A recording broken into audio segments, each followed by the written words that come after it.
अल्लाह के नाम से शुरू जो निहायत मेहरबान रहम करने वाला है। और तुम्हारे रब ने हुक्म फरमाया कि इसके सिवा किसी को ना पूजो और माँ बाप के साथ अच्छा सलूक करो। अगर तेरे सामने इनमें एक या दोनों बुढ़ापे को पहुँच जाएं तो इनसे उफ़ ना कहना और इन्हें ना झिड़कना और इनसे ताज़ीम की बात कहना और इनके लिए आजिज़ी का बाजू बिछा देना नरम दिली से, और अर्ज़ करे ए मेरे रब इन दोनों पर रहम कर जैसा कि इन दोनों ने मुझे बचपन में पाला। सच फरमाया अल्लाह ने, वही बुज़ुर्ग बरतरी वाला है। तेरे सिवा है बंदों का परवरदिगार कौन, तेरे सिवा है बंदों का परवरदिगार कौन, तेरे सिवा है बंदों का परवरदिगार कौन। या रब तेरे करम का करेगा शुमार कौन, या रब तेरे करम का करेगा शुमार कौन। शहरग से जो करीब है वो तू है अलीम, शहरग से जो करीब है वो तू है अलीम। तेरे सिवा सुनेगा दिलों की पुकार कौन, या रब तेरे करम का करेगा शुमार कौन, या रब तेरे करम का करेगा शुमार कौन।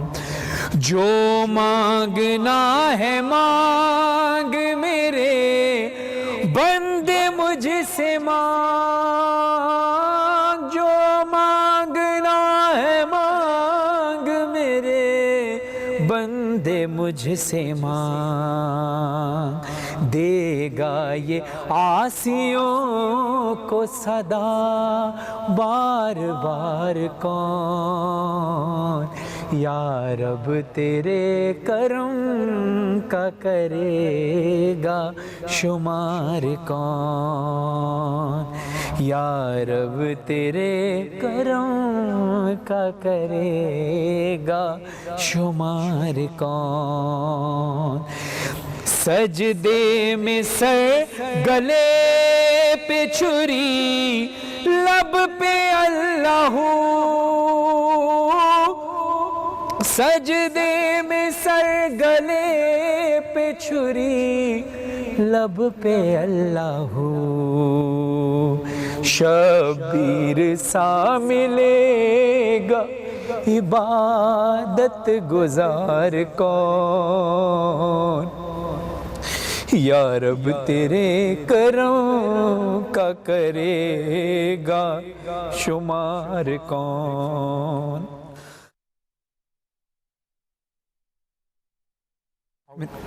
औज़ु बिल्लाहि मिनश शैतानिर रजीम, बिस्मिल्लाहिर्रहमानिर रहीम। तमाम हम्द है उस खालिक अज़ल के लिए, तमाम हम्द है उस खालिक अज़ल के लिए, सुकून झील को देता है जो कमल के लिए। मैं उनके नाम से करता हूँ इब्तिदाए कलाम, मैं उनके नाम से करता हूँ इब्तिदाए कलाम, कि जिनके नाम फ़रिश्तों ने भी संभल के लिए। तमाम नाजरीन को सैयद फ़रहान अली वारिस की जानिब से सलाम पहुँचे। आज हम लोग इंशाअल्लाह रमज़ानुल मुबारक का चौथा रोज़ा इख्तियार करेंगे। जैसा कि आप जानते हैं कि आप आज इंटरटेनमेंट और आज न्यूज़ टीवी की खुसूसी सहरी नशरियात देख रहे हैं। रोज़ हम कोशिश करते हैं कि आपके सामने ऐसे मौज़ूआत लेकर आएँ जो दीन के हवाले से भी हों और सोशल भी हों, समाजी टॉपिक्स भी हों, जिस पे हम उलमा किराम से रहनुमाई हासिल करते हैं। आज का हमारा मौजू बहुत अहम है और वो मौजू उन शख्सियात के लिए है कि जिनके वसीले से हम इस दुनिया में आए हैं। यानी जब अल्लाह ने हमारा वजूद खल्क़ किया और अल्लाह ने यह चाहा कि हम दुनिया में आएँ, तो फिर वो हस्तियाँ जिनके वसीले से हम इस दुनिया में आते हैं, यानी जो हमें अल्लाह के हुक्म से जब अल्लाह पैदा करता है, जिनके वसीले से दुनिया में आते हैं, फिर वो हमें पालते हैं।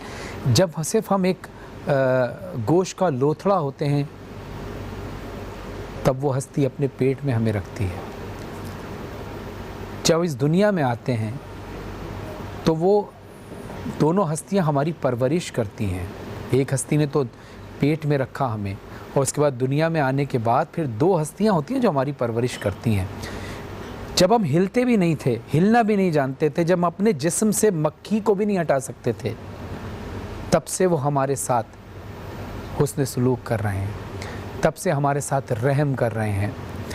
और फिर जब हम बड़े हो जाते हैं, जब हम चलना शुरू हो जाते हैं, तो सबसे पहले उन दो शख्सियात के चेहरे पर मुस्कुराहट आती है और अल्लाह का शुक्र अदा करते हैं।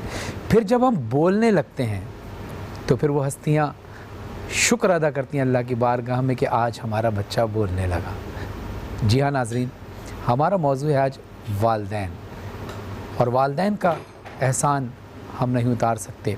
कारी नौमान साहब ने अभी तिलावत कुरान पाक की सादत हासिल की, हम इनका शुक्रिया अदा करते हैं, जिस पे इन्होंने जो अल्लाह ने कुरान में वालदैन के बारे में फ़रमाया वो आयत इन्होंने पेश की।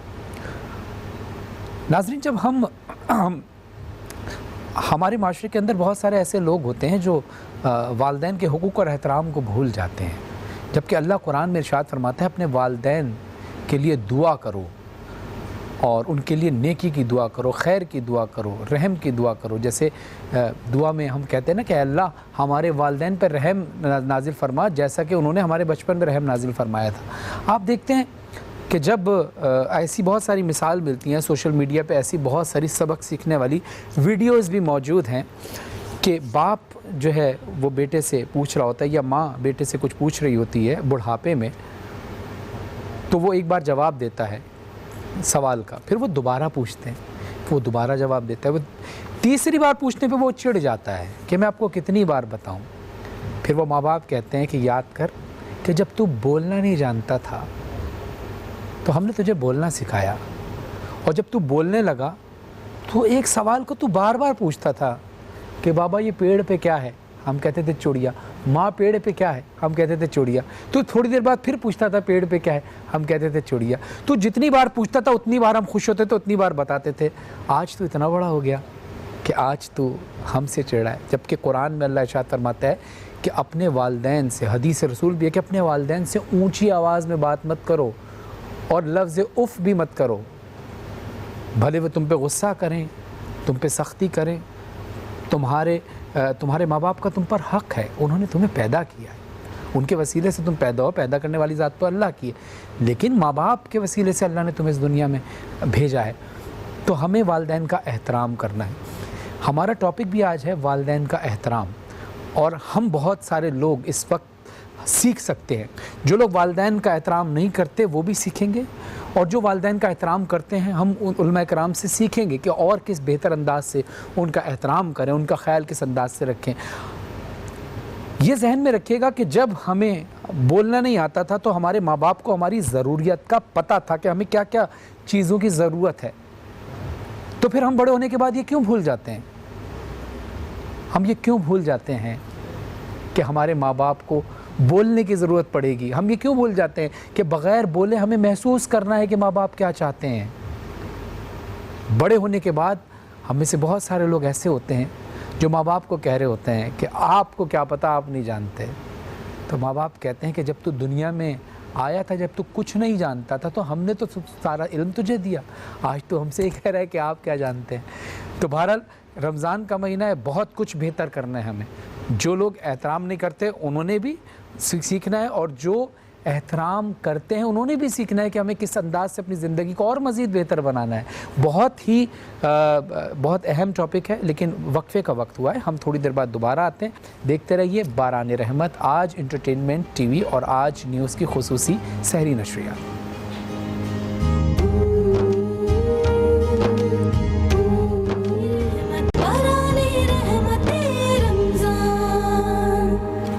अस्सलाम वालेकुम वरहमतुल्लाहि वबरकातुहू। Welcome back. आप देख रहे हैं आज इंटरटेनमेंट और आज न्यूज़ की खुसूसी सहरी नशरियात, बारान रहमत, और मैं हूं आपका मेज़बान सैयद फरहान अली वारिस।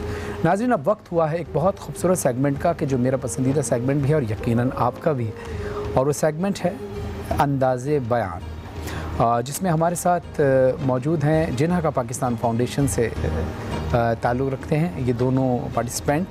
और आज अब तक जो हमारे 2-3 दिन के अंदर जो अंदाज़े बयान का मुकाबला हुआ था वो तो तकरीरी मुकाबला था, लेकिन आज जो मुकाबला है वो हमारा एक टॉपिक है, उसके ऊपर जो एक पार्टिसिपेंट है, एक मुकर्रिर जो है वो उसकी फेवर में दलील पेश करेगा, और दूसरे पार्टिसिपेंट जो आएंगे वो उसको रद्द करेंगे, उनकी दलाइल को रद्द करेंगे।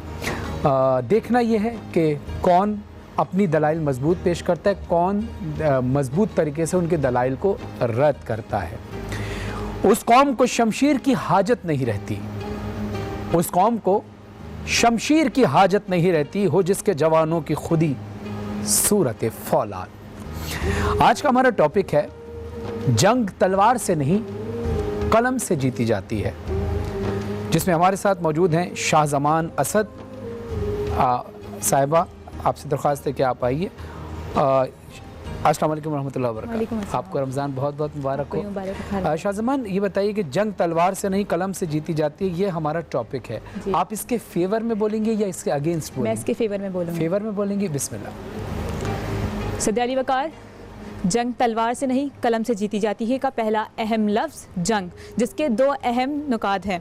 पहला इख्तिलाफ, दूसरा मुखालिफ। अगर मुखालिफ ना हो तो इख्तिलाफ ख़त्म कर दिया जाता है। और दूसरा अहम लफ्ज़ तलवार, यानी वो आला जिससे खून रेज़ी की जाती है, जो डर और खौफ की अलामत है। तीसरा अहम लफ्ज़ कलम, यानी वो आला जिससे इल्म की रोशनी फैलाई जाती है। चौथा लफ्ज़ जीत, यानी किसी भी चीज़ को सर करने के बाद जो खुशी महसूस होती है उसे जीत कहते हैं। और पांचवा और सबसे आखिरी अहम लफ्ज़ जो है वो है का है, यानी मौजूदा दौर, वो दौर जहां तलवार जनी का रिवाज ख़त्म हो चुका हो और जंग फ़कत एटमी ताकतों से लड़ी जा रही हो। तो ज़ीवकार इस करारदाद का मफ़हूम कुल्ली कुछ यूँ तय पाता है कि जंग तलवार से नहीं कलम से जीती जाती है। और ज़ीवकार अगर इसे मंतकी एतबार से देखा जाए तो हथियारों से लड़े जाने वाली जंग कई सालों तक चलने के बावजूद भी इख्तिताम पजीर नहीं होती। और इसकी ताज़ा मिसाल अमेरिका और अफगानिस्तान की वो जंग है जो इतने सालों के बाद आखिरकार एक सुलहनामे पर दस्तखत होने के बाद इख्तिताम पजीर हुई, क्योंकि कलम हमेशा दो को एक करता है और तलवार हमेशा एक को दो कर दिया करती है। तो मंतकी एतबार से भी ये बात साबित होती है कि जंग तलवार से नहीं कलम से जीती जाती है। और ज़ीवकार अगर तारीखी एतबार से देखा जाए तो क़याम पाकिस्तान के वक्त जहाँ हिंदू तलवार से लड़ रहे थे, वहाँ हमारे बाबा एक कौम कायद आज़म मोहम्मद अली जिन्ना इल्म व कलम के ज़रिए अपने मकसद को सर करने में कामयाब रहे।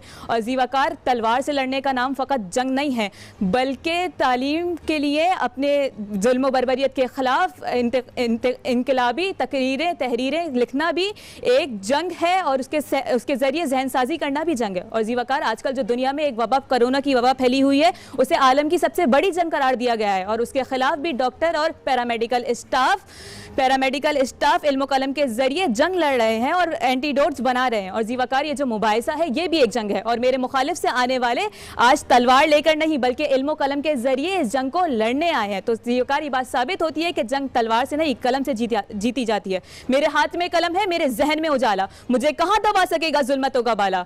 मेरे हाथ में अलम है, मेरे हाथ में उजाला, मुझे कहाँ दबा सकेगा जुल्मतों का बाला।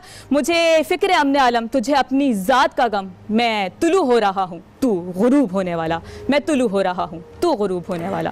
शुक्रिया। माशाअल्लाह माशाअल्लाह माशाअल्लाह। ये इतनी शाह ज़मान असद साहिबा जो अपने बेहतरीन अंदाज से इस बात की फेवर में तकरीर कर रही थी, जो डिबेट थी इनकी, जंग तलवार से नहीं कलम से जीती जाती है। अब ये मुबाहिसा है। अब जो दूसरे पार्टिसिपेंट हमारे आ रहे हैं वो तलहा आलम है। आपसे दरख्वास्त है कि आप रोस्टम पे तशरीफ़ लाएँ। अस्सलाम वालेकुम वरहमतुल्लाहि वबरकातुहू। कैसे हैं? ठीक ठाक हैं।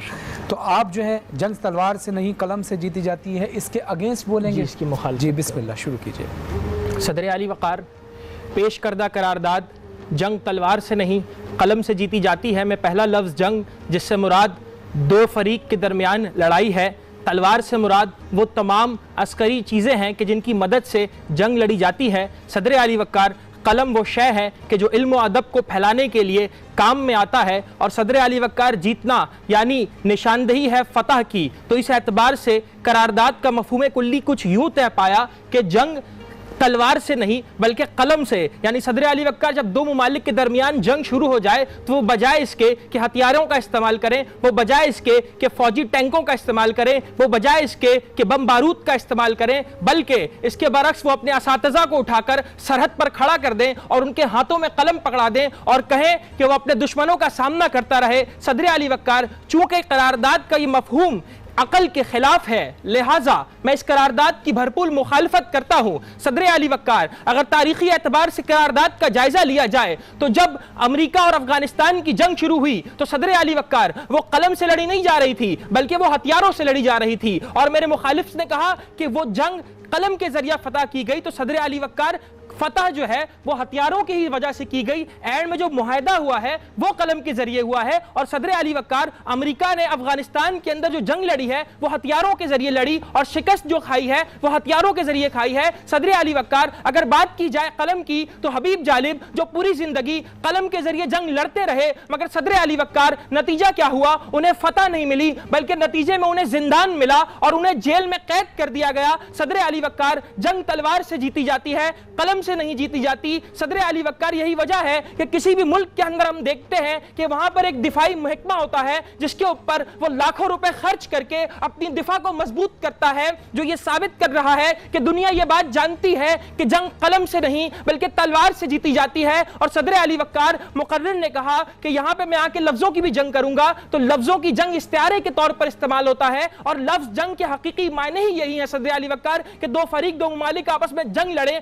आपस में लड़ाई लड़े। तो सदर अली वक्कार यह भी साबित हुआ कि जंग से मुराद सिर्फ लड़ना है और लड़ाई हमेशा हथियारों की वजह से की जाती है। सदर अली वक्कार, अगर हम बात करें पाकिस्तान की जंगों की, तो जब 1965 का जंग शुरू हुआ तो उस वक्त भी सदर अली वक्कार पाकिस्तानी शेरदिल जवान अपने सीनों पर बम बांधे भारतीय टैंकों के आगे बिस्ते चले गए और हथियारों का इस्तेमाल किया, ना कि कलम का इस्तेमाल किया। जब कारगिल की जंग शुरू हुई सदर अली वक्कार, तो पाकिस्तानी शेरदिल जवान ने हथियारों का इस्तेमाल किया और 1965 की जंग की फतह यह साबित कर रही है कि जंग कलम से नहीं बल्कि तलवार से जीती जाती है। और सदर अली वक्कार, अगर हम बात करें पाक नेवी की, तो इस वक्त भी पाकिस्तान नेवी अपने दिफा पर खर्च करके ऐसे ऐसे आबदोश तैयार कर रही है जो समुद्री सतह पर दुश्मन को शिकस्त देने के लिए काफी होगा। और मैं यहां पर अपने दुश्मनों को यह पैगाम देने लगा हूं कि यह जर की जंग है ना जमीनों की जंग है, यह जंग है बका के उसूलों के वास्ते।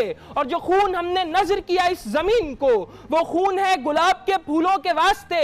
और फूटेगी सुबह लहू रंग ही सही, गर जंग लाजमी है तो फिर जंग ही सही। इन तमाम जिहाद से यह साबित होता है कि जंग कलम से नहीं बल्कि तलवार से जीती जाती है। शुक्रिया। माशाल्लाह माशाल्लाह माशाल्लाह। मेरे ख्याल से दोनों ने बहुत बेहतरीन अंदाज से अपने अपने दलाइल पेश किए। आप दोनों प्लीज़ इस तरफ तशरीफ़ लाइए। रोस्टम शाह जनान असद साहिबा ने भी बहुत अच्छे अंदाज से पढ़ा, लेकिन इनके दलाइल बहुत मजबूत थे और आपका कंटेंट बहुत अच्छा था। फ़्लो जो है, जो आप अटक जाती थी बीच में थोड़ा सा, उसमें थोड़ी सी कमज़ोरी महसूस हुई। और तलहा आलम साहब जो हैं, जो अगेंस्ट इसके बोल रहे थे टॉपिक के कि जंग तलवार से नहीं कलम से दी जाती है, और इनका कहना यह है कि तलवार कलम से नहीं, आपका कहते कलम से नहीं लड़ के हथियार से जीती जाती है। आपका ये मौक़िफ़ था। आपकी डिलीवरी, बोलने का स्टाइल, आप कहीं भी रुके नहीं, बॉडी लैंग्वेज भी आपकी अच्छी थी। एक जगह तलफ़्फ़ुज़ का मसला हुआ, जंग हुआ आपने कह दिया था, और ये हो जाता है, ज़ाहिर है मुकाबला है तो इसमें इन चीज़ों का ख्याल रखना पड़ता है हमें भी। दलाइल दोनों की अच्छी थी, लेकिन मैं समझता हूँ कि स्टार्ट में जो कंटेंट था, जो उसका जिस कहते जैसे चेहरा होता है ना तकरीर का, वो मुझे लगा कि शाहजनान असद साहिबा का जो है वो बहुत मजबूत है। अच्छा, ये बात जहन में रहे कि मुझसे बेहतर जो हैं वो जजमेंट करने वाले लोग हैं, और चूँकि मेरी ये फील्ड नहीं है और आज टेक्निकली तौर पे हमारे जो जज हैं वो आए नहीं हैं, तो अगर मेरे फ़ैसले में कोई किसी किस्म की कमी रह जाती है तो मैं आप लोगों से माज़रत चाहता हूँ। जो जिस फील्ड के एक्सपर्ट होते हैं वही फ़ैसला बेहतर कर सकते हैं।